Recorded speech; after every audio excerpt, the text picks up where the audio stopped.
नमस्कार, न्यूज़ 11 भारत में आपका स्वागत है। मैं हूं अभिषेक सिन्हा आपके साथ। जीएसएससी परीक्षा में पेच।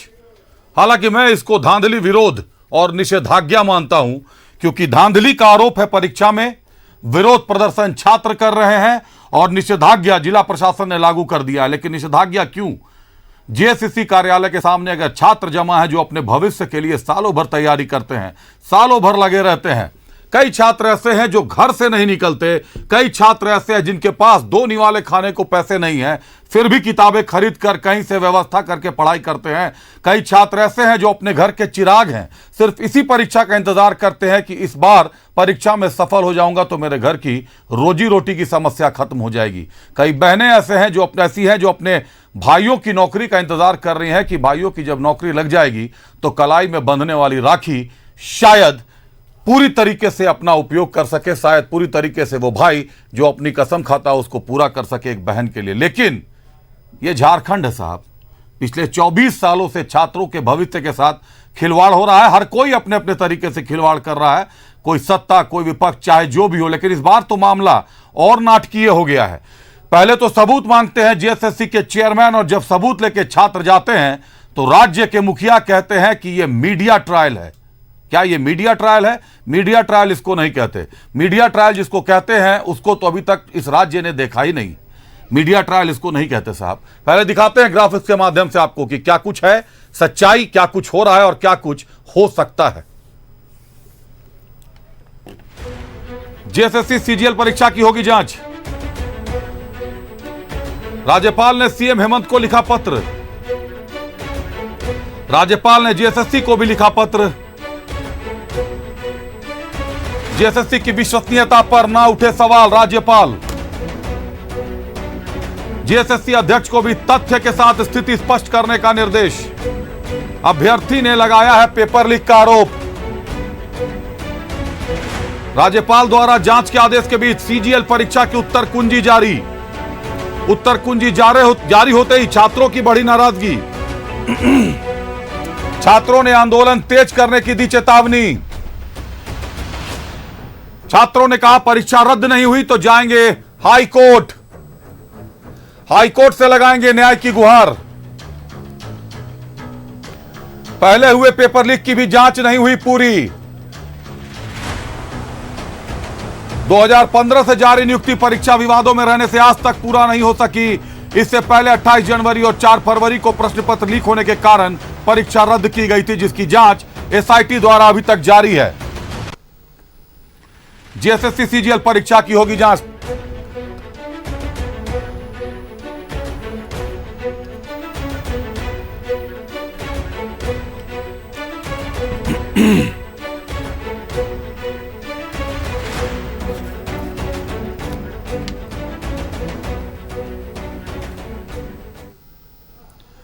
जब बात छात्रों के भविष्य की होगी तो मीडिया भी सवाल उठाएगी।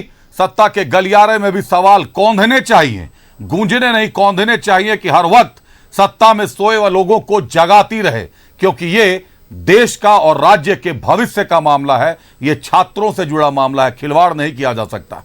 क्या कहा छात्र नेताओं ने, आपको यह भी सुनाते हैं एक बार।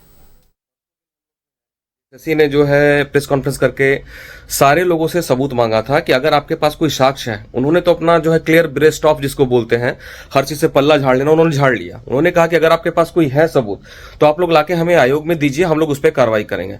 हम लोगों ने कल प्रॉपर जाके, कल हमारा जाने का मतलब यही था कि चूंकि उन्होंने मांगा था, कल प्रॉपर जाके हम लोगों ने पेन ड्राइव में, सीडी में, साथ ही साथ ड्राफ्टिंग करके सारा एविडेंस उनको दे दिया है। और उनसे हम लोगों ने कहा है, सर ने कहा है कि सोमवार को हम लोग की मीटिंग होगी और सोमवार को निर्णय होगा। और अगर सोमवार तक, मुझे पूरा उम्मीद है, और सचिव सर की जो बातों से लगा काफी पॉजिटिव लगे मुझे, लेकिन फिर भी मैं बहुत ऑप्टिमिस्टिक आदमी हूं, लेकिन फिर भी अगर मैं राज्य की तरफ से, पूरे राज्य के छात्रों की तरफ से संदेश देना चाहता हूं कि अगर पूरी प्रक्रिया परीक्षा की रद्द नहीं हुई, क्योंकि पेपर तो आउट है, अगर पूरी प्रक्रिया रद्द नहीं हुई तो हम लोग 2 तरफा काम करेंगे। पहला, पूरे राज्य के छात्र 30 तारीख को जो है रांची जेएसएससी ऑफिस का घेराव करेंगे, और साथ ही साथ हम लोग कोर्ट की प्रक्रिया में भी, ये कोर्ट का जो भी उदाहरण होगा, जो कोर्ट केस होगा, ये पूरे ऑल ओवर इंडिया का एक पहला एग्जाम्पल होगा जहां हजारों हजार की संख्या में छात्र पिटिशनर बनेंगे। क्योंकि हमारे पास एविडेंस है, सरकार ने फुल प्रूफ जो है सारा कुछ बनाया, बहुत अच्छी बात है, सारा कुछ सिस्टम अच्छा था। लेकिन जब एजेंसी ही चोर है, जब परीक्षा एजेंसी से ही पेपर लीक हुआ है, तो आप चाहे कितनी भी कोशिशें कर लो, आपका सारा मेहनत व्यर्थ जाएगा। बस मैं यही कहना चाहता हूं कि मुझे उम्मीद है कि सरकार जो है पूरी प्रक्रिया को रद्द करेगी और फिर एग्जामिनेशन प्री और मेंस लेते हुए कंडक्ट कराएगी। धन्यवाद।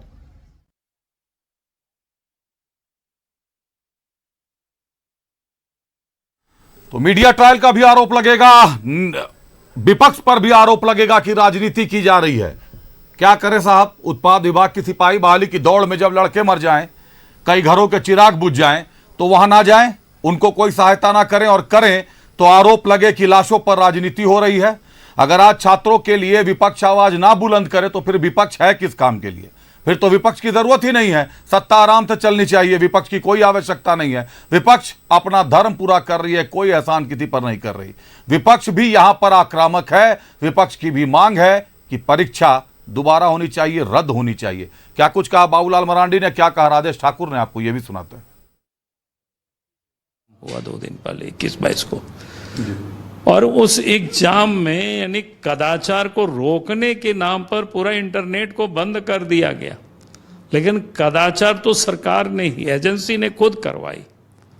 उसका जीता जगता जो सबूत है, कई एक पिछले का जो एग्जाम का जो क्वेश्चन पेपर है, उसे ही जस के तस उसमें उतार दिया गया सीरियल से।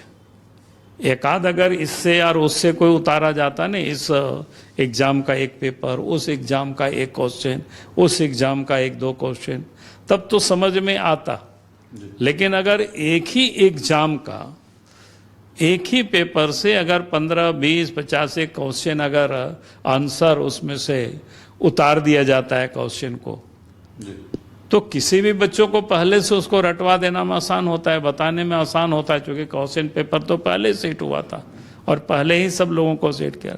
जानकारी तो यहां तक मिल रही, नेपाल के काठमांडू में बच्चों को शायद रटवाया गया ले जा करके, और नेपाल के काठमांडू में। अब ये सारे तो जांच का विषय है। इसलिए हम तो राज्य के जो आवेदन लोगों ने दिया है, हम राज्य के एक तो मुख्यमंत्री से हम कहेंगे, आप इस पूरे मामले को यानी पूरे एग्जाम को रद्द करके और पूरे मामले की जांच आप सीबीआई से करवा दीजिए। किस राज्य सरकार सभी चीज़ों को गंभीरता से देखती है। आपने देखा था किस तरह से इंटरनेट को बंद करके और पूरे ईमानदारी के साथ परीक्षा कराने का प्रयास किया गया है। अगर कोई त्रुटि हुई होगी तो निश्चित रूप से महामहिम उसका संज्ञान ले सकते हैं, और महामहिम ने कोई सुझाव दिया होगा तो निश्चित रूप से राज्य सरकार उसको समझने का प्रयास करेगी। लेकिन हमें लगता है कि कहीं ना कहीं ये कोई रणनीति के तहत इस तरह की चीज़ें ना हो तो ज़्यादा अच्छा होगा, क्योंकि चुनाव का वक्त है, बहुत तरह की बात है, और जो यहाँ के युवा हैं लगातार परेशान हैं, बार बार इस तरह की बातें करके एग्ज़ाम कैंसिल कराए जाते हैं, तो उससे भी कई बार कई तरह की बातें आती है। लेकिन इसको गंभीरता से राज्य सरकार देख रही है, और हम समझते हैं जेएसएससी के अध्यक्ष भी इसको गंभीरता से देख रहे हैं।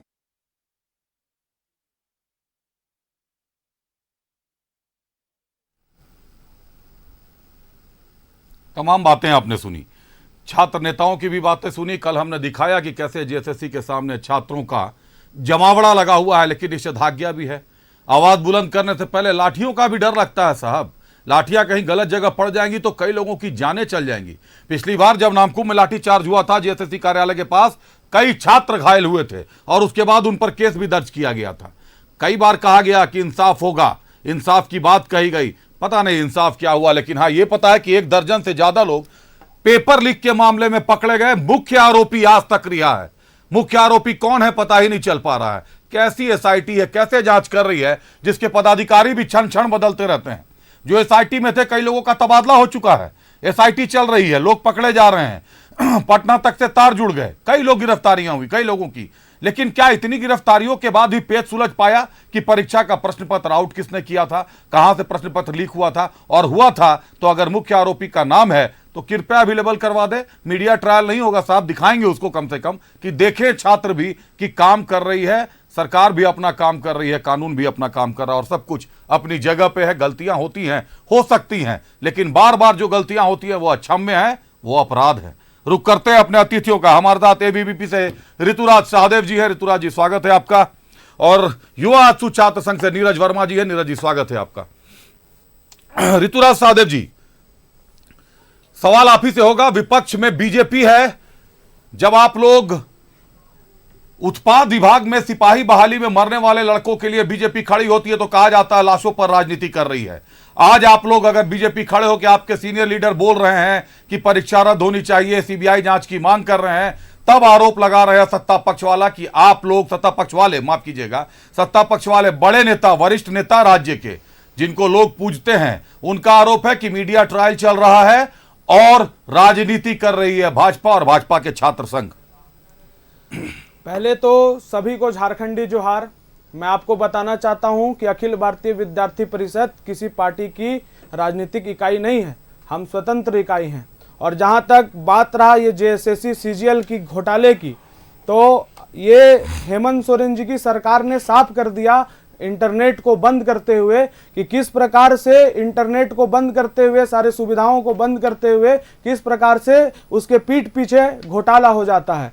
किस प्रकार से 8 अगस्त 2022 में जो मैथ्स का क्वेश्चन पेपर था उसका हूबहू क्वेश्चन पेपर इस बार आता है, और किस प्रकार से अलग अलग सेंटरों के बाहर से हमको सूचना मिलती है कि बाहर कुछ लोग बैठ के हूबहू वही क्वेश्चन पेपर की आंसर लिख रहे थे।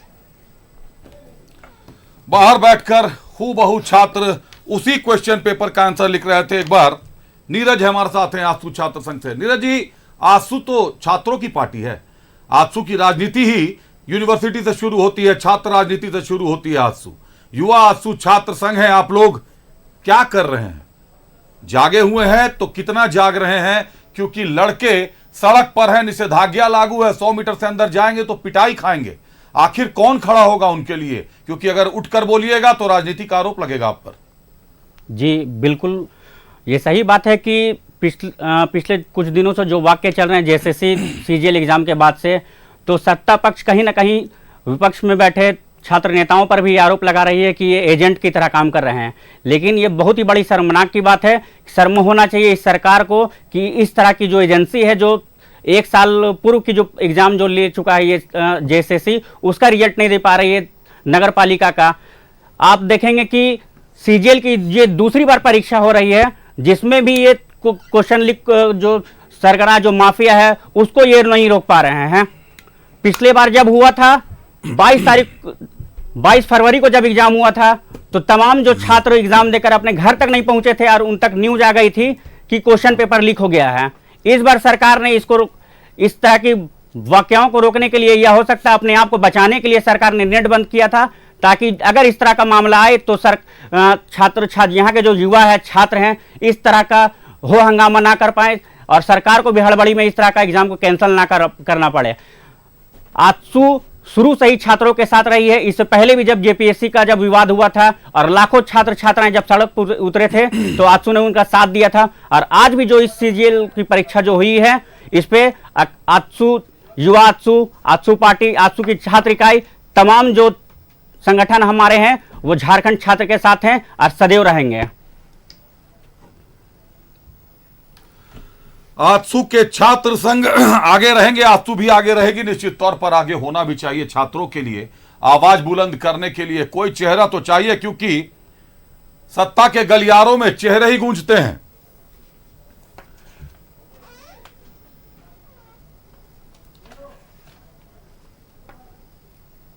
सत्ता के गलियारों में चेहरों की ही धमक है, चेहरों की ही बात सुनी जाती है। अगर असहाय जनता की बात सुनी जाती, असहाय छात्रों की बात सुनी जाती, तो अभी तक तो जेएसएससी सीजीएल की जो पहली परीक्षा हुई थी उसके दोषी पकड़े जाते। रद्द हुई, दूसरी बार परीक्षा हुई, एक बार फिर कहीं ना कहीं से तूफान उठ चुका है। एनएसयूआई से सैफ अहमद साहब हमारे साथ जुड़ गए हैं। सैफ साहब, एक बार फिर जेएसएससी सीजीएल की परीक्षा विवादों में है, छात्रों का भविष्य अंधेरे में है, छात्र रोष में है, हर दिन जेएसएससी कार्यालय जा रहे हैं और राजनेता इसको मीडिया ट्रायल और राजनीति का नाम दे रहे हैं। कहां तक उचित मानती है एनएसयूआई इसको? देखिए, ये बहुत संवेदनशील मामला है। अभी जैसा सुनने में आ रहा पेपर लीक का मामला, लेकिन इसकी कोई पुष्टि नहीं हुई है।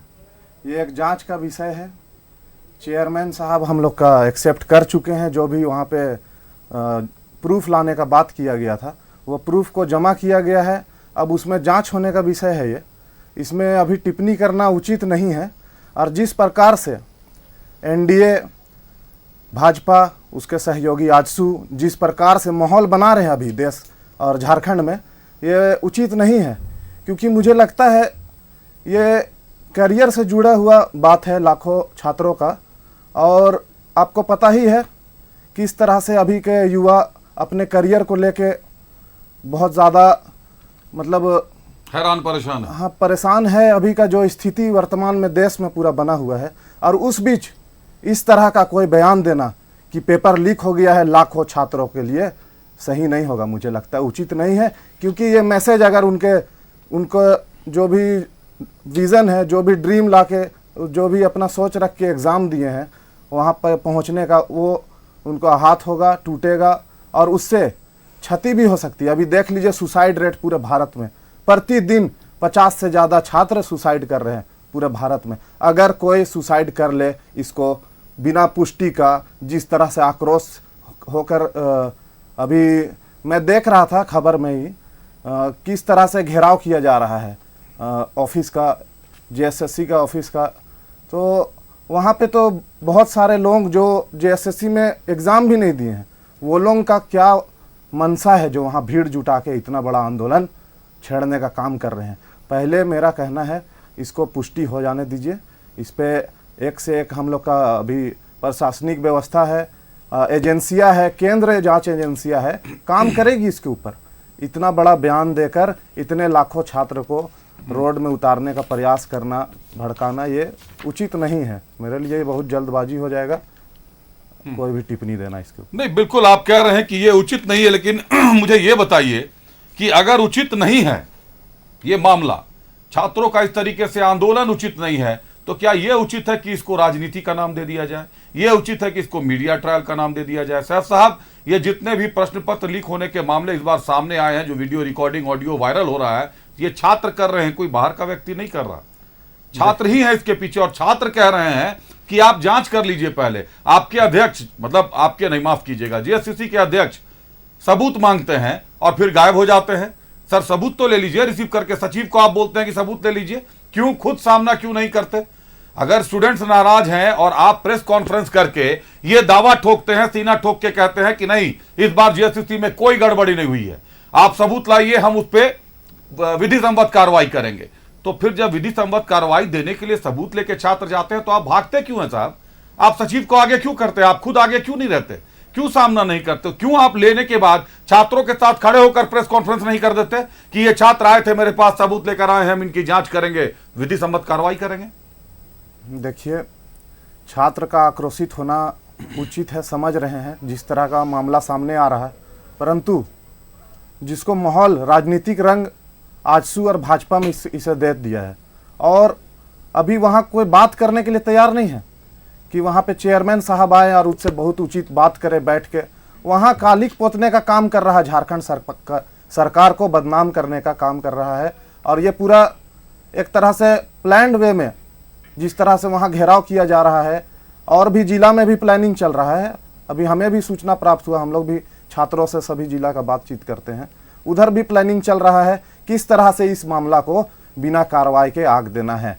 इसलिए हमारे चेयरमैन साहब सचिव को भी बोले हैं कि आप रिसीव कीजिए प्रूफ, और उस पर हम लोग एजेंसियां बनी हुई है, प्रशासनिक व्यवस्था है, हमारा नहीं है तो केंद्र का भी है, सहयोग लिया जाएगा हर तरह से और उचित जांच होगा। उसके बाद अगर दोषी पाया जाता है तो एनएसयूआई हमेशा से छात्र हित के लिए खड़ा रहा है, और इस मुद्दा में भी सबसे आगे एनएसयूआई खड़ा रहेगा। एक चीज तो मैं दावे के साथ कह सकता हूं कि एनएसयूआई के छात्र नेता परिपक्व नेताओं से भी अच्छा बोलते हैं, और ना केवल बोलते हैं, बाकायदा उसका पालन भी करते हैं, कम से कम संतुलित बोलते हैं, ना किसी पर राजनीतिक आरोप लगा रहे हैं ना कुछ। लेकिन एक चीज आपने कही सैफ अहमद साहब, आंसू आपके ठीक बगल में नीरज वर्मा साहब बैठे हुए हैं, आंसू छात्र संघ से, क्यों राजनीति कर रहे हैं नीरज जी?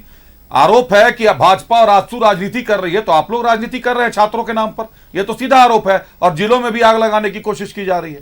हमारे भाई ने जैसा कहा कि ये प्री प्लान्ड चल रहा है और इस पे शामिल आजसू और भाजपा को ये बता रहे हैं, लेकिन इन्हें पता होना चाहिए कि जो भी जेएसएससी के बाहर जितने भी छात्र वहाँ पे मौजूद हैं वो बेरोजगारी का दंश झेल रहे हैं। वो अपनी डिग्रियां क्या करेंगे? राज्य सरकार और यहाँ की जो भी आयोग है वो रिजल्ट देने में नाकाम है। वो जो भी एग्जाम ले रही है या तो उसका रिजल्ट नहीं दे रही है या फिर उसका पेपर लीक हो जा रहा है। इसके जिम्मेवार कौन है? अगर जेपीएससी या जेएसएससी के अध्यक्ष अगर नाकाम है तो उस एजेंसी को सरकार को बंद करना चाहिए। और जो भी इस पे शामिल है, आप किस तरह की एजेंसी को एग्जाम लेने के लिए दे रहे हैं जो एग्जाम कंडक्ट नहीं करा पा रही है। हर बार क्वेश्चन लीक होता है, हर बार यहाँ के छात्र छात्राओं को बेरोजगारी का दंड झेलना पड़ता है। किस तरह की आप बात कर रहे हैं। आज जेपीएससी का एग्जाम खत्म हुए काफी साल हो गया, उसका आप रिजल्ट नहीं दे पा रहे हैं। आपकी जेपीएससी जेएसएससी ने 1 साल पूर्व में नगर पालिका का रिजल्ट एग्जाम लिया था, आज तक उसका रिजल्ट नहीं जारी हो पाया है। आपने कहा जांच आपकी सरकार ने पिछले एग्जाम के लिए किया था, लेकिन उस जांच का निष्कर्ष आज क्या है? कहां है वो एजेंसी या कहां है जो धांधली करने वाले लोग? आखिर अब तक क्यों पकड़ से बाहर हैं? ये सरकार की नाकामी है और सरकार की मिलीभगत और जेपीएससी और जेएसएससी के तमाम लोग जो हैं इसमें सब मिलीभगत कर यहाँ के झारखंड के युवा का भविष्य बर्बाद करने में लगे हुए हैं। लेकिन आरोप तो आप लोगों पे लग रहा है ना कि राजनीति आप लोग कर रहे हैं। आरोप तो अभी आप पे लगाया उन्होंने।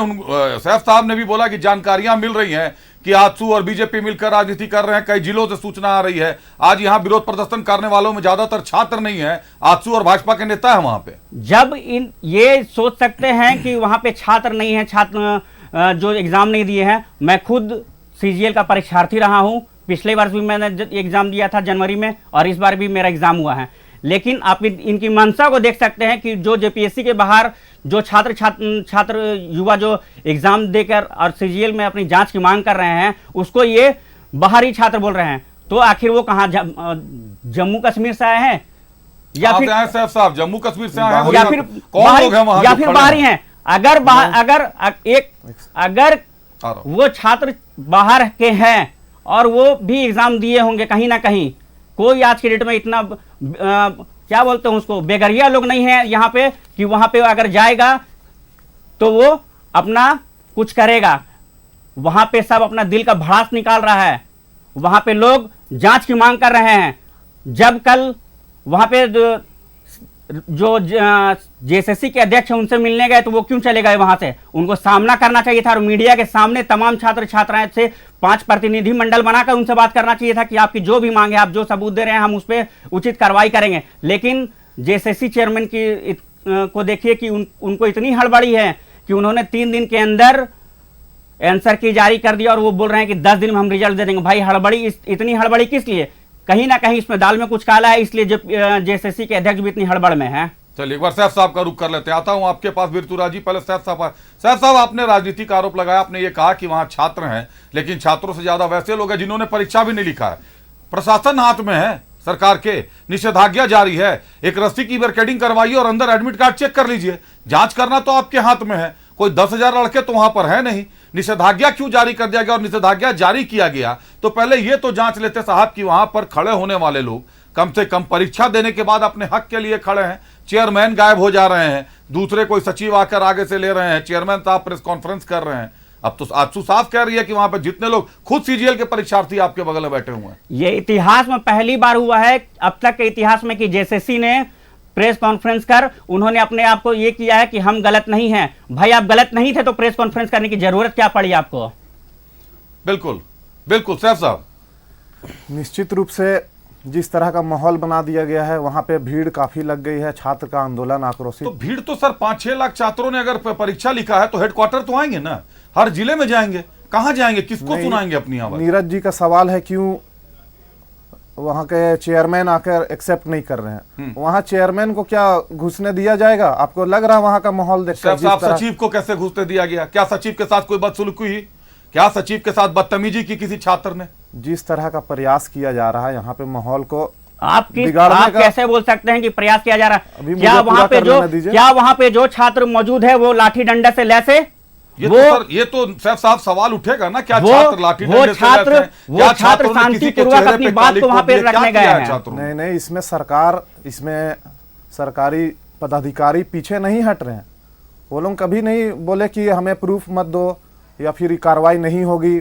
इस मामला में कार्रवाई होगा, जांच होगा। तो आंसर क्यों जारी किया गया? फिर अगर कार्रवाई होगी, जांच होगी, छात्र विरोध के लिए सड़क पर उतरे हुए हैं, आंसर की को जारी करने की क्या जल्दबाजी थी? आंसर की जारी करना पड़ा क्योंकि जिस तरह का माहौल छात्रों में अभी बना दिया गया है, बिना कोई कार्रवाई, बिना कोई जांच का। अगर रिजल्ट से पहले जांच में कुछ आता है इस तरह का सामने तो रिजल्ट पर रोक लगेगी। परंतु जो छात्र अभी अपने दूर दराज घरों में मौजूद है, जो एग्ज़ाम देकर लौट चुके हैं, वो लोगों को एक मैसेज जाएगा कि आप लोग निश्चिंत रूप से सरकार पे भरोसा कीजिए कि सरकार इस पे जांच कर रही है। अगर कोई गड़बड़ी उस बीच में आई, क्योंकि भय का माहौल क्रिएट कर दिया गया है, ये 2 दिन के अंदर ही ये हो रहा है। मतलब वहां भयभीत किया जा रहा है, भयभीत पूरे प्रदेश में छात्र हो गए हैं। जेएसएससी आंसर की जारी कर जो छात्र छात्राओं ने जो परीक्षा से संबंधित पेपर जो खरीदा है दलालों से, माफियाओं से, उनको रिजल्ट देने का काम किया है कि आप संतुष्ट रहिए, हमने आंसर की जारी की, हम रिजल्ट भी देंगे। अगर जेएसएससी इतनी गंभीर होती, जेएसएससी के चेयरमैन इतने गंभीर होते तो रातों रात आंसर की नहीं जारी होता। पहले इस पे जांच होती, जांच होने के बाद आंसर की दिया जाता और उसके बाद रिजल्ट। अगर इतनी हड़बड़ी है तो पेंडिंग रिजल्टों को अब तक जेएसएससी क्यों नहीं जारी की, सरकार इस पर अब तक संज्ञान क्यों नहीं लिया? सबसे बड़ी बात यह है कि जेपीएससी का रिजल्ट को क्यों रोका गया है, नगर पालिका का रिजल्ट को क्यों रोका गया है? ऐसी क्या परिस्थिति थी कि जेपीएससी के चेयरमैन ने इस्तीफा देकर उन्होंने वहां से निकलना उचित समझा? क्या परिस्थिति थी कि पूर्व अध्यक्ष जो नीरज सिन्हा जो थे, उन्होंने इस्तीफा देकर वहां से जाना उचित समझा? ये सब कहीं ना कहीं बहुत बड़ा रैकेट चल रहा है झारखंड में, जो झारखंड के तमाम जो छात्र छात्राएं हैं उनको बेरोजगारी का दंश झेलने पे ये लोग मजबूर कर रहे हैं और यहाँ के जो तमाम जो रोजगार हैं उनको ये सरकार अभी वर्तमान में बेचने का काम कर रही है। ये बड़ा आरोप लगा दिया है। आंसू कह रही है कि आंसर की उनके लिए जारी किया गया है जिनके साथ जेएसएससी मैनेज का खेला खेल रहा था, जिनसे मैनेज था, जिनसे रुपयों का लेन देन हुआ, जिनके कहने पर क्वेश्चन तो जारी किया कि नहीं किया, आंसर की जरूर जारी किया गया। और आंसर की के पर याद आया, एक वीडियो रिकॉर्डिंग भी जारी हुई जो 22 तारीख की सुबह 7:30 बजे वीडियो बनाया गया। और उस वीडियो को 7:30 बजे कैसे बनाया जाएगा, ऐसे शीट का जिसमें सीक्वेंस से आंसर लिखे हुए थे। सवाल कुछ और भी है, तो रुक करते हैं अपने अतिथियों का, सीधे चलते हैं इस बार ऋतुराज सहदेव जी के पास। ऋतुराज जी, जब आपसे बात शुरू हुई आपने कहा कि एबीवीपी कोई राजनीतिक इकाई नहीं है किसी भी पार्टी की। क्या आरएसएस किसी पार्टी की राजनीतिक इकाई है? नहीं। आरएसएस को राज्य के मुखिया चूहा कहते हैं। आप लोगों के लिए कोई नया शब्द किसी विपक्षी दल ने सोचा है? कभी सोचा है आप लोगों ने कि आप लोग भी क्या कहलाएंगे, क्या कहे जाएंगे आने वाले समय में झारखंड में? देखिए, उनका संस्कार ऐसा है कि वो इस प्रकार के शब्द दूसरे दलों के लिए निकालते हैं, लेकिन हमको हमारे मातृ संगठन ने ऐसा संस्कार नहीं दिया है कि हम किसी को इस प्रकार की अभद्र टिप्पणी करें। आप अभद्र टिप्पणी ना करें, लेकिन छात्रों के लिए क्या टिप्पणी की है अमर बावरी ने? पहले आपको एक बार दिखाते हैं कि अमर बावरी साहब ने क्या कहा, नेता प्रतिपक्ष ने, उसके बाद फिर चर्चा शुरू करेंगे अतिथियों के साथ। दिखाइए क्या कुछ कहा है अमर बावरी ने।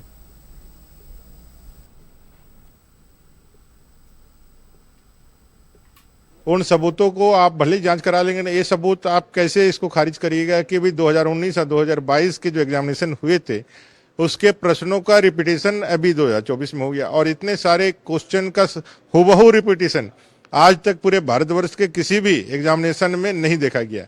तो ये क्यों नहीं माना जाए कि आपने गड़बड़ियां की है? तो इसका सीधा जिम्मेवारी हेमंत सोरेन जी, माननीय मुख्यमंत्री जी, आप खुद होंगे, आपके दल के लोग होंगे और वर्तमान की सरकार होगी, क्योंकि स्पष्ट हो गया है कि झारखंड की सारी नौकरियां आपने बेची है और सीजीएल के एग्जाम्स के परीक्षा का प्रश्न पत्र लीक करके आप फिर नौकरियां बेचना चाह रहे थे। उन सबूतों को आप क्या क्वेश्चन पेपर तैयार करने वाले इतने नासमझ थे कि उनको पता नहीं था कि वही सेम क्वेश्चन 2019 और 2022 की परीक्षा में आए हैं, यूपीएससी की सीजीएल परीक्षा में आ चुके हैं? ऐसी गलती हो सकती है या ये एक इंडिकेशन है मैनेज होने के बाद विशेष छात्र समूह को, जिसको बाबूलाल मरांडी साहब का आरोप है कि नेपाल के काठमांडू में जिनको रटवाया गया, तो क्या ये उनको बताने के लिए था कि यूपीएससी की सीजीएल के प्रश्न पत्रों को देख लो, 2019 और 2022 के प्रश्न पत्रों को चेक कर लो और उसके बाद उनको रटवा दिया गया, सीक्वेंस में क्वेश्चन आ गया, सारा का सारा कुछ लिख के चले गए? ये नौकरी बेचना नहीं तो क्या कहलाता है? आखिर रिपीटेशन कैसे होगा, वो भी सीक्वेंस में? एक बड़ा सवाल है। एक बार फिर चलते हैं अतिथियों के पास, एनएसयूआई के पास चलते हैं। मैं एक सवाल मेरे दिमाग में है सैफ साहब, मैं फिर भूल जाऊंगा, राजनीति की बात आपने उठाई थी। मुझे एक बात बताइए, राज्य में पिछले 5 सालों से स्थायी कुलपति नहीं है, किसी भी विश्वविद्यालय में स्थायी रजिस्ट्रार नहीं है, डीएसडब्ल्यू भी नहीं है, लेकिन एनएसयूआई इस मामले को लेकर गवर्नर के पास जाती है कि कुलपति की नियुक्ति कर दीजिए। सरकार तो कांग्रेस और जेएमएम की है, क्या कांग्रेस आपकी बात नहीं सुनती, जेएमएम आपकी बात नहीं सुनती? यह मुख्यमंत्री का अधिकार क्षेत्र है, आप गवर्नर के पास जाके इंसाफ मांगते हैं। सर सैफ साहब, सवाल आप ही से। जी बिल्कुल, हमारा प्रतिनिधि मंडल गवर्नर को अपना 11 सूत्रियों का मांग किया है।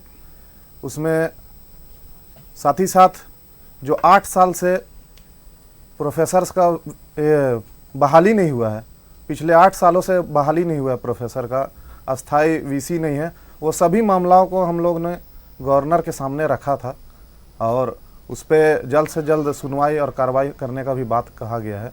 तो ये दायित्व किसका है, गवर्नर का है या राज्य सरकार का है? ये गवर्नर के थ्रू भी हो सकता है, शिक्षा जगत सर में उनके थ्रू हो सकता है, लेकिन आपके शिक्षा मंत्री किस लिए हैं, किस लिए बनाए जाते हैं, किस लिए बजट का इतना बड़ा प्रावधान उनके लिए भेजा जाता है? मुख्यमंत्री किस लिए हैं?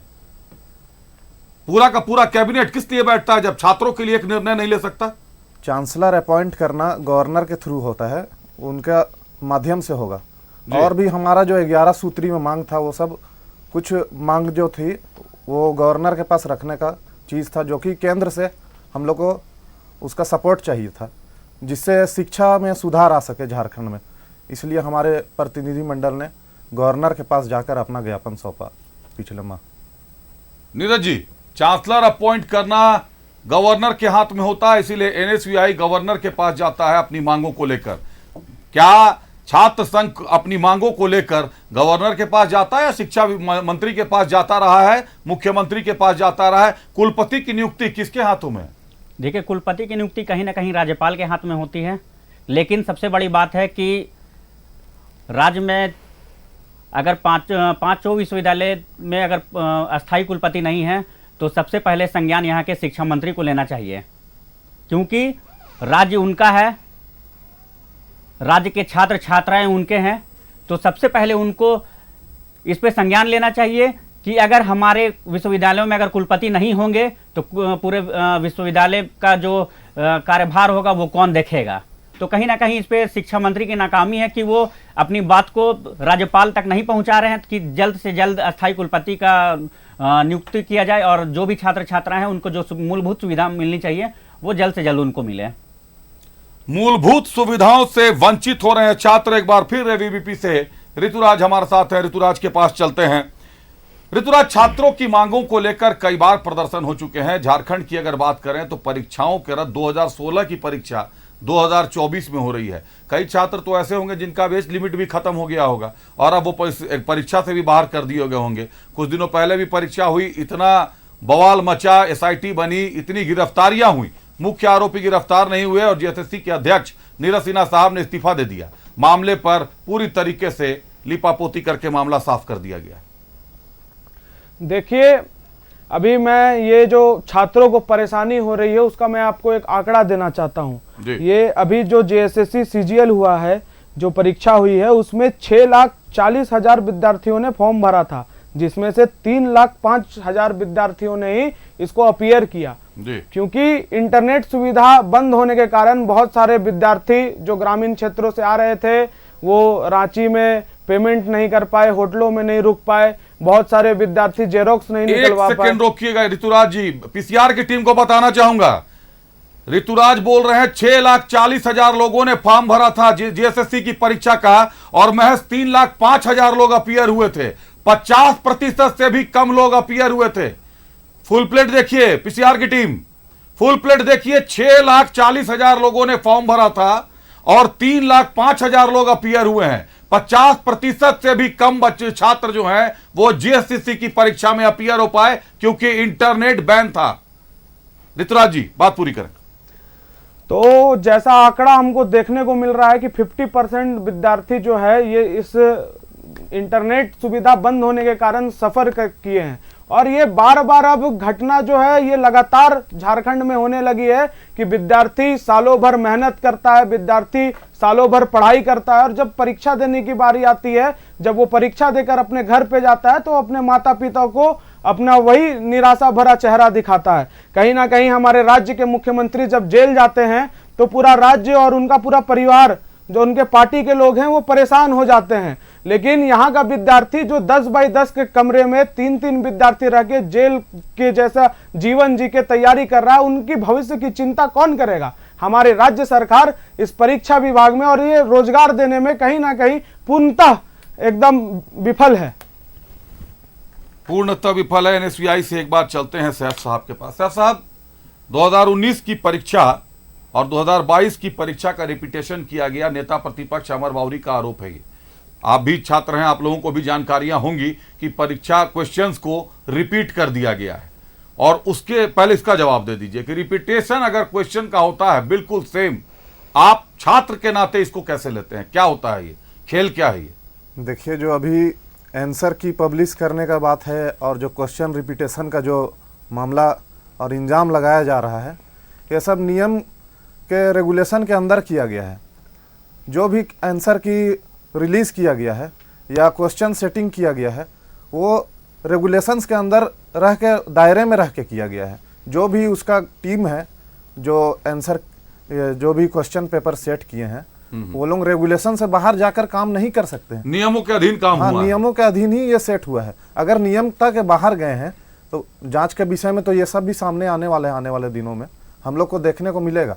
लेकिन रेगुलेशन के बाहर जाकर कोई भी सरकारी पदाधिकारी इस तरह का कार्य नहीं करेगा जिससे उसके नौकरी को और इतने सारे छात्रों को खतरा हो। नीरज वर्मा साहब, सब कुछ नियमों के अधीन है।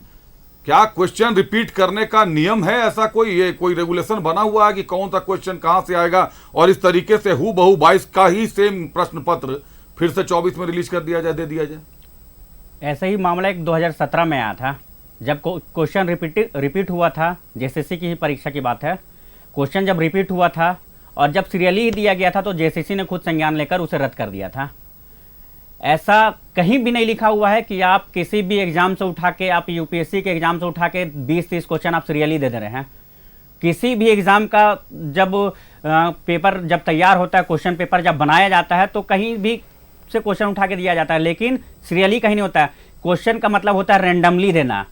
अगर कहीं एक दिए तो 100 नंबर पे होना चाहिए, लेकिन आपने क्या किया, यूपीएससी का जेएसएससी ने क्या किया, यूपीएससी से उठाकर सीरियली दे दिया गया, एसएससी सीजीएल की परीक्षा से उठाकर सीरियली दे दिया गया। तो कहीं ना कहीं ये जो एजेंसी को जेएसएससी ने दिया था उसकी मिली भगत है, ताकि जो भी छात्रों को ये क्वेश्चन पेपर बेचेंगे उन्हें याद करने में, उन्हें रटने में आसानी हो और वो जल्द से जल्द उन पेपर को सॉल्व कर दें। जल्द से जल्द पेपर को सॉल्व कर दे, याद करने में उनको आसानी हो। एक बार फिर ऋतुराज के पास आते हैं। ऋतुराज, कांग्रेस कह रही है कि परीक्षा में किसी तरीके की गड़बड़ी नहीं है। सैफ साहब कह रहे हैं कि जांच हो जाने दीजिए। एनएसयूआई कांग्रेस की इकाई है, कह रही है राजनीतिक इकाई बिल्कुल नहीं है, जैसे एबीवीपी राजनीतिक इकाई नहीं है। कह रहे हैं कि जांच होने दीजिए, उसके बाद टिप्पणी कीजिए। फिर कांग्रेस कैसे टिप्पणी कर रही है कि परीक्षा में गड़बड़ी नहीं हुई है, जब जांच की मांग उठ गई है? तो फिर ये बात इनको स्वयं सोचना चाहिए कि अब ये टिप्पणी करने का कोई विषय नहीं है। अब ये सरकार अब कुछ दिनों में समाप्त हो जाएगी, आचार संहिता लगेगा। जाते जाते इन्होंने ताबूत पे कील ठोकने का काम किया है इस सरकार ने, जो युवाओं के साथ। ना आप युवाओं को 5 लाख रोजगार दे पाए, लास्ट में आप मैया सम्मान योजना से इसको कवर अप करना चाहते हैं। तो यहाँ के छात्रों को मैया सम्मान योजना नहीं, यहाँ के छात्रों को यहाँ ये नौकरी चाहिए, ताकि उनकी माताओं का ऐसे ही सम्मान बढ़ जाएगा। चलिए, एक बार सैफ साहब, एक बार सवाल आपसे भी दोहरा देता हूं। आपने बिल्कुल उचित बात कही कि कहीं ना कहीं राजनीति हो रही है, राजनीति की रोटी सेकी जा रही है। जांच की मांग उठी है, जांच हो जाने दीजिए, उसके बाद इस पर राजनीतिक टिप्पणी आनी चाहिए। लेकिन कांग्रेस के कदावर बड़े नेता आपके कह रहे हैं कि परीक्षा में कोई गड़बड़ी नहीं हुई है। कुछ लोग कह रहे हैं मीडिया ट्रायल किया जा रहा है। क्या करे, मीडिया बंद कर दे दिखाना कि वहां छात्र खड़े हैं, छात्र रोष में हैं, छात्र विरोध कर रहे हैं? क्या करना चाहिए मीडिया को? देखिए, इस तरह का मामला पूरा देश में अभी देखने को मिल रहा है। अभी हाल में ही नीट का परीक्षा का पेपर लीक हुआ था जी। एनटीए में मैं खुद जाकर दिल्ली में ताला लगाने का काम किया था। उस टाइम एबीवीपी और आजसू नहीं दिखा हमको दिल्ली में, है ना। तो इस तरह का मामला अभी रेगुलर पूरे देश में देखने को मिल रहा है। यूपी में भी पेपर लीक हुआ, राजस्थान में भी हुआ और विभिन्न राज्यों में ये सब मामला आ रहा है। और आरोप लगाना आसान है, मैं फिर से बोलूँगा, आरोप लगाना आसान है, लेकिन उसको सिद्ध करना, सच्चाई को सामने लाने में थोड़ा वक्त लगता है। इसलिए अभी जो आरोप लग गया है सरकार में, जिस ढंग से ये लोग प्लान्ड वे में एक सीनरी क्रिएट कर रहे हैं पूरा झारखंड में माहौल बनाने का, चुनाव से जस्ट पहले। अभी आप एनटीए और नीट का मामला को इस तरह से दबा दिया गया पूरे देश में, और धर्मेंद्र प्रधान उनको फिर से शिक्षा मंत्री का पद दिया गया। ये करोड़ों छात्रों का अपमान किया गया है। आप देख लीजिए, जिस परीक्षा से भगवान बनते हैं, डॉक्टर को भगवान माना जाता है भारतवर्ष में, तो उस एग्ज़ाम का पेपर को लीक कर देने का काम भाजपा सरकार की, लेकिन चुप्पी साधे हुए है। उसके बाद आपका नेट का भी पेपर सीयूटी माध्यम से लीक कर दिया गया, उसका भी क्या उस पर कुछ कार्रवाई नहीं किया गया। फिर से शिक्षा मंत्री को शपथ दिलाया गया दोबारा 24 का कैबिनेट में। तो ये सब मुद्दा आरोप लगाना आसान है, अभी जो झारखंड में इतना बड़ा आरोप लगाया जा रहा है, क्योंकि आने वाले समय में चुनाव का माहौल बिगुल बच चुका है चुनाव का। और अभी जो ये सेंसिटिव मैटर है, इस पर अपना सभी को नेता अपना बचाव कर रहे हैं, क्योंकि वक्त चाहिए, जांच तुरंत होगा नहीं, लेकिन जल्द से जल्द जांच करके इसका रिपोर्ट सामने लाने का प्रयास सरकार करेगी। जांच करके जल्द से जल्द रिपोर्ट सामने लाने का प्रयास करेगी। निश्चित तौर पर जांच के वादे तो कम से कम हो रहे हैं। युवा आंसू से नीरज साहब है। नीरज साहब, हजारीबाग कहीं ना कहीं एक सेंटर बनता जा रहा है। आप देखिए, अभी नीट की परीक्षा की बात कही सैफ ने। नीट की परीक्षा का भी जो प्रश्न पत्र लीक हुआ था, उसमें हजारीबाग के दर्जन भर लोग गिरफ्तार हो गए। हजारीबाग के एक सेंटर से ही प्रश्न पत्र लीक हुआ था। हम लोगों को एक ऑडियो वीडियो मिला जिसमें एक बच्ची कह रही है कि वो हजारीबाग के हिंदू हाई स्कूल में उसका सेंटर था और कमरा नंबर 4 में उसकी परीक्षा थी। वहां एक खाकी वर्दी वाला पुलिस वाला घुस जाता है और जाके खास बच्चे को वहां पे ट्रीटमेंट देता है, प्रश्न पत्र बताता है, आंसर बताता है, सारा कुछ करता है। पूरे स्कूल में कैमरा लगा हुआ है। लेकिन इस मामले पर भी मेरी जानकारी में अभी तक किसी तरीके के जांच के ना तो आदेश हुए हैं, ना जांच की कार्रवाई शुरू की गई है। देखिए, कहीं ना कहीं इस तरह के मामले में जो सरकार के जो जिला प्रशासन होता है या राज्य पुलिस जो होती है, उसको इस पर संज्ञान लेना चाहिए। और साथ ही साथ जो एजेंसियां एग्ज़ाम लेने के लिए जिसको नियुक्त किया जाता है कि आपको इस एग्ज़ाम को लेना है, तो उस एजेंसी का ये होता है कि हम किसको अंदर जाने दें, किसको नहीं दें, किस तरह से हमें एग्ज़ाम लेना है, किस तरह से हमें फेयर एग्ज़ाम लेना है या हमें सीट बेचना है। तो कहीं ना कहीं जो भी एजेंसियां होती है उनके मिली भगत से ही सारा कुछ होता है, ना कि ऐसे भरबली कोई जाके किसी भी जगह पे घुस के या किसी तरह का कोई बात नहीं कर सकता। जब अगर किसी की मिली भगत होगी तभी इस तरह का कोई बात होता है। मेरे भाई ने कहा था अभी, जैसे एनएसवाई के भाई ने कहा कि इन्होंने दिल्ली में जाकर ताला लगाया था।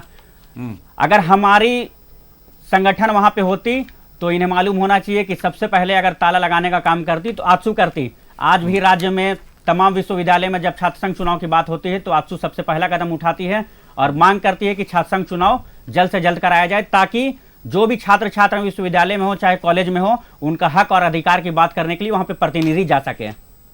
छात्र संघ चुनाव की बात कर रहे हैं ऋतुराज जी, छात्र संघ चुनाव की बात है। एबीवीपी छात्र संघ चुनाव किस अधिकार के लिए लड़ता है? जब 8 सालों में छात्र संघ के नेता चुनाव ही नहीं करा, माफ कीजिएगा, परीक्षा ही नहीं करवा पा रहे आप लोग, तो फिर छात्र संघ की राजनीति होती क्यों है? किस लिए छात्र संघ का गठन होता है? जब ना कुलपति आपको मिल रहा है, आप सारे छात्र संघ मिलकर कुलपति भी नहीं ला पाते हैं, आप लोग परीक्षा भी नहीं करवा पाते हैं, परीक्षाओं में कदाचार के मामले आ रहे हैं, प्रश्न पत्र लीक हो जा रहा है। छात्र संघ के जितने भी दलों के छात्र संघ हैं, कर क्या रहे हैं फिर साहब आप लोग? देखिए, अखिल भारतीय विद्यार्थी परिषद विगत 5 वर्षों से इस राज्य सरकार के खिलाफ में आंदोलन करते आई है। चाहे वो 5 लाख रोजगार का जुमला देने का बात हो, चाहे बेरोजगारी भत्ता देने का बात हो, चाहे जेएसएससी सीजीएल परीक्षा लीक का बात हो, चाहे महिला असुरक्षा की बात हो। तो हम लोग यूनिवर्सिटी लेवल पर भी हम लोगों ने राज्यपाल को कई बार ज्ञापन सौंपा कि छात्र संघ चुनाव भी होने चाहिए, लेकिन ये सरकार डरती है कि अगर छात्र संघ चुनाव कराएंगे तो ये लोग हार जाएंगे। इस प्रकार की बात हमको देखने को मिलती है। छात्र संघ चुनाव कराएंगे तो हार जाएंगे, सरकार डरती है। सैफ साहब, ना छात्र संघ चुनाव हो रहा है, ना पार्षदों का चुनाव हो रहा। आखिर चुनाव की प्रक्रिया को रोक देना चाहते हैं क्या? सरकार रोक देना चाहती है चुनाव की प्रक्रिया? देखिए, झारखंड सरकार जब से गठन हुआ है अस्थिर नहीं रहा है। कोविड पहले आया, कोविड के बाद सैकड़ों बार कितना बार कोशिश किया एनडीए ने यहाँ का गवर्नमेंट को तोड़ने का, उसको डगमगाने का। हेमंत सोरेन जी को जेल भी हुआ बीच में, फिर भी जो वादा हेमंत सोरेन जी ने किया था वो निभाया है। सभी तरह का सुविधा मुहैया कराने का कार्य कर रहे हैं। विकास कार्य भी जोरों से चल रहा है। जिस विकास कार्य को रोकने का षड्यंत्र भाजपा जोरों से किया। आप देख सकते हैं चंपाई सोरेन को किस तरह से उन्होंने अपनी ओर आकर्षित करने का, खींचने का कोशिश लगातार कर रहा था जब से जेल में हेमंत सोरेन जी गए, लेकिन वो सफल नहीं हुआ। वापस आके दोबारा से विकास की गति पकड़ ली हेमंत सरकार ने, और फिर भी उनको अभी तक वो लोग कोशिश में हैं कैसे भी डैमेज करने का। अभी कई बार नियुक्तियां की जा रही है, श्रमिक क्षेत्र में नियुक्तियां दी गई है, उसके बाद आईटी सेक्टर के लिए, और जो प्राइवेट कंपनीज में भी है सरकार लगातार भेजने का कोशिश कर रही है बच्चों को, जो पहले नहीं होता था। टाटा में, जिंदल में बहुत सारे स्टूडेंट्स को वहाँ पे इंटर्नशिप और अलग अलग विभिन्न प्रोग्राम से जोड़ने का प्रयास कर रही है। और बेरोजगारी की बात की जाए तो पूरे देश में बेरोजगारी चरम सीमा पे है, सभी लोग जान रहे हैं, लेकिन झारखंड सरकार हर तरह से प्रयास कर रहा है और उसको बार बार रोकने का कोशिश, सभी तरह के एजेंसियों का दुरुपयोग करके झारखंड को बार बार परेशान करने का, झारखंड की जनता को परेशान करने का कोशिश कर रहा है, लेकिन विफल हो जा रहा है। अभी देख लीजिए लाखों करोड़ रुपया बकाया है केंद्र में झारखंड का, लेकिन उसको मांग कर रहा है हेमंत सोरेन सरकार, तो उसको देने का कोई विज़न नहीं दिख रहा है। केंद्र सरकार लाखों करोड़ रुपया झारखंड का बकाया रखा हुआ है, उसको पेमेंट करने का कुछ नहीं सोच रहा। और मैं बताना चाहूँगा मैया सम्मान योजना का बात जो की है, इसका भी विरोध भाजपा ने कर दिया। अब हम लोग की सरकार यहाँ के महिलाओं को ये लोग चाहते हैं सम्मानित नहीं करें, आर्थिक रूप से मदद नहीं करें। अब उनके अकाउंट में 12,000 रुपया सालाना चला जाएगा, तो उनको ट्रैवलिंग चार्जेस, किसी के घर के बच्चे ट्यूशन पढ़ते हैं, ये सब छोटा मोटा खर्च घर का निकल जाएगा, मेडिकल खर्च हुआ। लेकिन ये लोग नहीं चाहते हैं कि इस तरह का काम हो, लेकिन इसी को देख के अभी महाराष्ट्र में ये लोग प्लान कर रहे हैं कि किसी तरह से ऐसा ही कोई योजना वहाँ पे ले आए। जब अच्छा योजना नहीं है तो कॉपी करने का क्यों कोशिश कर रहे हैं? लाडली बहन योजना चला रहे हैं, तो पहले से चल रहा है, हम लोग तो कॉपी तो आप लोग कर रहे हैं फिर तभी। नहीं, तो हम लोग तो विरोध नहीं किए लाडली बहन योजना का, कभी विरोध मैया सम्मान योजना का ये लोग खुले मंच से कर रहे हैं, जिस तरह से देखा जा रहा है। लेकिन अभी इसी का कॉपी करके महाराष्ट्र में जाने का प्रयास कर रहे हैं। उसके बाद हम लोगों ने यहाँ भी आ रहे हैं लोग, तो घोषणा कर दी है गोगो दीदी योजना की, 2 अक्टूबर को घोषणा हो जाएगी। कल ही हम लोग का किसान ऋण माफ हुआ, 2 लाख तक का कर्ज किसानों का माफ किया गया। बिजली बिल जितना बकाया था झारखंड का, आपको देख सकते हैं किस तरह से बिजली बिल को 0 कर दिया गया। इतना रिलीफ प्रोग्राम चला रहा है हमारा झारखंड सरकार, लेकिन ये लोग विरोध पे विरोध करेंगे। और तो और आप देख लीजिए 200 यूनिट बिजली भी फ्री है, और जो भी मतलब रिलीफ देने का काम है, जनता को छोटा छोटा लाभ से ही वो लोगों को रिलीफ मिलेगा, वो देने के लिए हम लोग एक से एक प्लान बनाए। हर सेक्टर के लिए, स्टूडेंट्स के लिए भी गुरुजी क्रेडिट कार्ड बनाए, ताकि बच्चे जिनको बैंक से तुरंत लोन नहीं मिल रहा है उसको भी वो क्रेडिट कार्ड के थ्रू ले फॉरेन तक में पढ़ाई करने का सुविधा। बहुत सारे लोग गए हैं, विथ प्रूफ है, झारखंड के बहुत सारे बच्चे वो क्रेडिट कार्ड या फिर जो भी झारखंड सरकार की योजनाएं चलाई जा रही उससे फॉरेन तक पढ़ाई करने अभी गए हुए हैं। चलिए, फॉरेन तक भी पढ़ाई करने गए हैं गुरुजी क्रेडिट कार्ड योजना। एक बार नीरज का रुख करता हूं। नीरज, मैया सम्मान योजना, मैया को तो 1,000 मिल रहे हैं, बेरोजगारी भत्ता का क्या हुआ? मुझे लगता है कि आपको जानकारी होगी कि बेरोजगारी भत्ता के लिए सरकार ने क्या घोषणा की थी और उस पर क्या काम किए गए अभी तक। देखिए, पहले तो मैं बताना चाहूँगा कि आपने जैसे कहा कि तमाम छात्र संगठनों के बारे में, आजसू की जो अभी युवा इकाई है, आप देखेंगे प्रत्येक दिन अखबार के माध्यम से कि कहीं ना कहीं हर कॉलेजेस में, विश्वविद्यालय में, परीक्षा में जो भी गड़बड़ियाँ हो रही हैं उसके खिलाफ वो आंदोलन कर रहे हैं और तालाबंद भी करने का काम कर रहे हैं। अब आ जाते हैं मैया योजना में। मैया योजना सरकार ने लाया है, लेकिन 1,000 इन्होंने बताया कि 1,000 से बहुत कुछ हो जाएगा, घर का राशन हो जाएगा, दवाई हो जाएगी, ये हो जाएगा, वो हो जाएगा। लेकिन मैं इन्हीं से पूछना चाहता हूं कि 1,000 रुपये में क्या किसी के घर का राशन पूरा आ सकता है? अगर 5 परिवार है, क्या 1,000 रुपये में उनके घर का दवाई आ सकता है? क्या उनके 1,000 में 1,000 जो सरकार दे रही है पूरे महीने का ज़रूरत को पूरा हो सकता है? बिल्कुल नहीं। 1,000 रुपये से आज के युग में कुछ भी नहीं होता है। 1,000 रुपये में आप जाएंगे तो आप 1 बोरी चावल ले सकते हैं, लेकिन चावल के साथ आप दाल नहीं ले सकते हैं। तो क्या आप झारखंड के जो तमाम घर जो है मिडिल क्लास फैमिली है, जो गरीब परिवार से जो आते हैं, क्या उनको आप माड़ भात खाने पे मजबूर कर रहे हैं?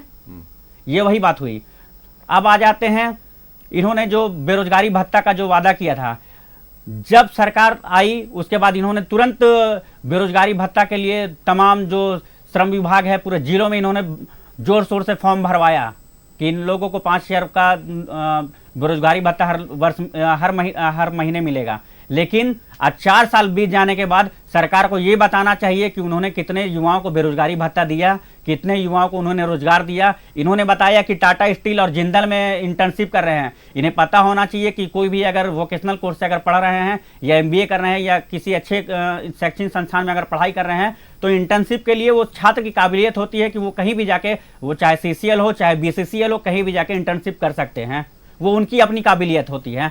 बिल्कुल, वो उनकी अपनी काबिलियत होती है। सर साहब बात रोजगार और दूसरी चीज की रोजगार और नियुक्ति में भी अंतर होती है। सरकार को यह बताना चाहिए कि उन्होंने रोजगार कितना दिया और नियुक्ति कितनी दी।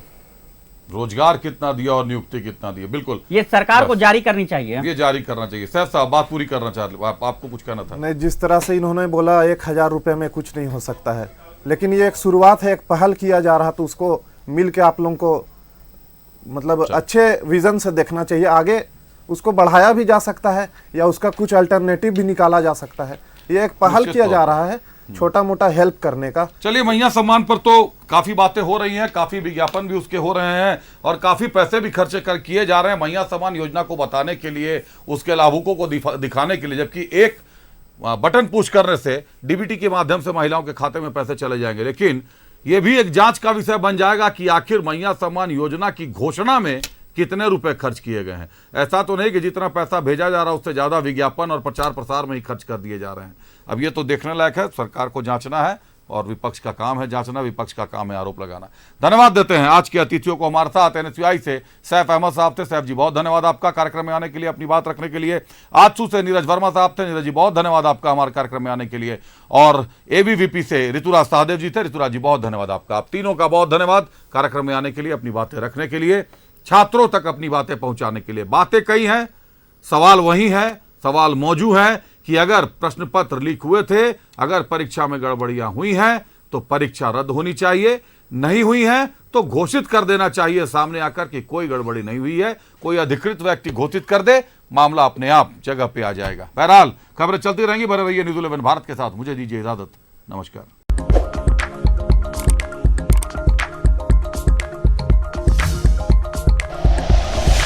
Like and share videos, subscribe करें हमारा चैनल और प्रेस करें बेल आइकॉन। न्यूज़ 11 भारत, सच है तो दिखेगा।